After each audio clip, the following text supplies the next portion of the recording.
siempre de la mano, llevando a ustedes la información del acontecer legislativo. En nuestro set de entrevistas nos acompaña el diputado del Partido Liberación Nacional, don Alfonso Pérez. ¿Qué tal, don Alfonso? Gracias por acompañarnos. Muy buenas tardes, como siempre un gran gusto acompañarles y estamos a la orden, y un saludo a la audiencia que sé que es mucha.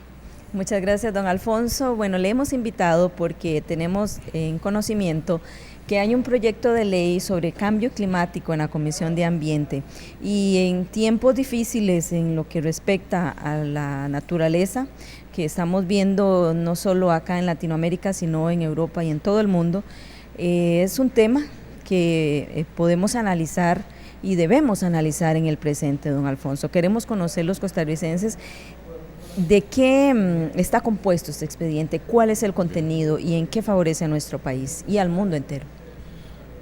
El mundo debate a partir de esta semana en Varsovia, en Polonia, lo que llamamos la COP19, o sea, la Convención Mundial 19 sobre Cambio Climático. En estos días la prensa internacional da cuenta de una catástrofe por un tifón en Filipinas, y este es uno de varios ejemplos de cómo la naturaleza nos está cobrando a los seres humanos la factura de todo lo que hemos hecho mal. Los motores de combustión, el uso de aerosoles y malas tecnologías están calentando la atmósfera, y esto está alterando el clima, y eso es lo que conocemos como cambio climático. Es un fenómeno de carácter mundial. Costa Rica no es de los países que emiten más gases de efecto invernadero, emite menos del 1% del total de gases mundial, pero sí es un país ejemplar en materia de medio ambiente. El 25% de nuestro territorio en áreas protegidas, un sistema de pago por servicios ambientales envidiado en todo el mundo, una ley de biodiversidad que fue la primera en el mundo, otra mucha buena legislación, y en general es un país que ama la naturaleza, que ha dado no solo señales de ser un país de paz, sino también un país de paz con la naturaleza. Esta situación nos da la oportunidad de también ser un país ejemplar, pionero, en términos de proponer una ley de cambio climático.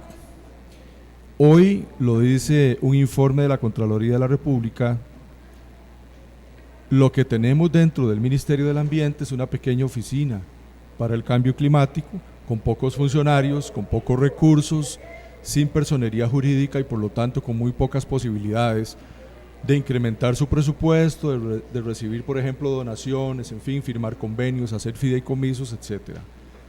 En ese sentido, estoy proponiendo un cambio en la institucionalidad para que pasemos de una pequeña oficina a una entidad que se va a llamar Conclima. Conclima va a ser una entidad interinstitucional en la que va a estar el Instituto Meteorológico, el Ministerio del Ambiente, en fin, las instituciones que tienen que ver con el manejo ambiental. Le vamos a dotar también de personería jurídica instrumental para que pueda, como digo, recibir donaciones, hasta hacer préstamos, contratar personal, hacer en general contrataciones, adquisiciones directamente, firmar convenios, en fin, crecer en este tema. Y le estamos apostando a un instrumento que es el plan.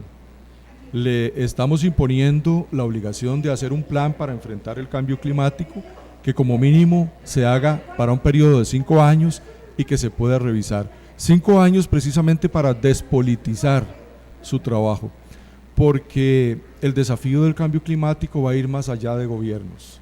Es el desafío de la humanidad para los próximos 100 años. En ese sentido, queremos también matizarlo con algunas propuestas. Una de ellas es que en el futuro el tema de cambio climático sea incluido en el Sistema Nacional de Educación para niños y para jóvenes, no como una materia nueva, pero sí como un eje transversal en materias como ciencias, estudios sociales, educación cívica. Si nuestros niños y jóvenes llegan a comprenderlo mejor, llegan a conocerlo mejor, lo van a poder enfrentar mejor en el futuro. Nos decía doña Vanessa Rosales en la Comisión de Ambiente el pasado jueves que la Comisión de Emergencias estima que el año pasado invirtió, o casi que podemos decir gastó, 1.200 millones de colones para atender dragados, levantar puentes, atender derrumbes y deslizamientos en carreteras, atender familias que perdieron sus propiedades por un derrumbe y hasta perdimos vidas humanas, y que se invirtieron 1.200 millones de colones, dice ella, por atender el cambio climático. Así que cuando lo hagamos bien, nos vamos a ahorrar ese dinero y lo vamos a poder utilizar en ordenamiento territorial y en un enfoque preventivo. En ese sentido, estamos también incluyendo un articulado para que ese plan le dé mucho énfasis al ordenamiento territorial, a reducir la vulnerabilidad a este tipo de fenómenos y que haya menor afectación social. Tenemos también un enfoque que vamos a ver si tiene la viabilidad política y quisiera mencionarlo rápidamente para dar incentivos.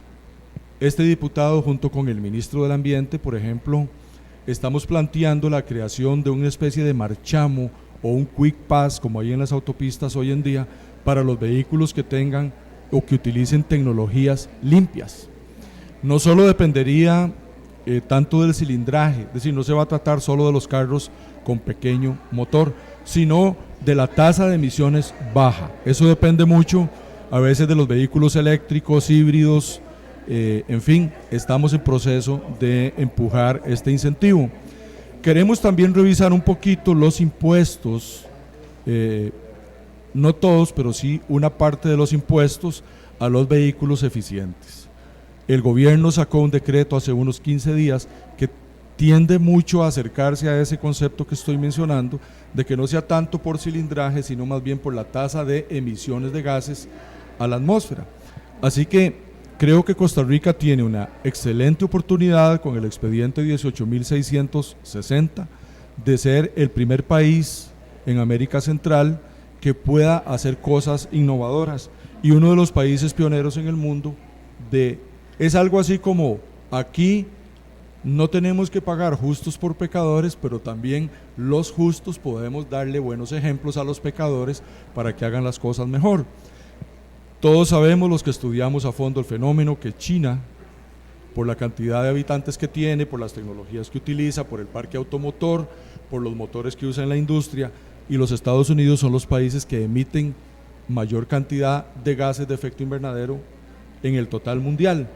Pero nosotros podemos también dar el ejemplo y decirles cómo pueden hacerlo mejor en el futuro para emigrar de una economía industrial a una economía de industria verde, es decir, de una industria más amigable con el ambiente, de transporte más amigable con el ambiente, de una agricultura más amigable con el ambiente y que entre todos, aunque el ejemplo salga de un país pequeño, digamos, podemos soñar con vivir en un mundo más verde en el futuro. Don Alfonso, esta dependencia que ustedes estarían creando con este proyecto de ley, ¿tendrá sus propios recursos o dentro del mismo ministerio se distribuirá el recurso? Excelente pregunta y se la agradezco porque se me había olvidado.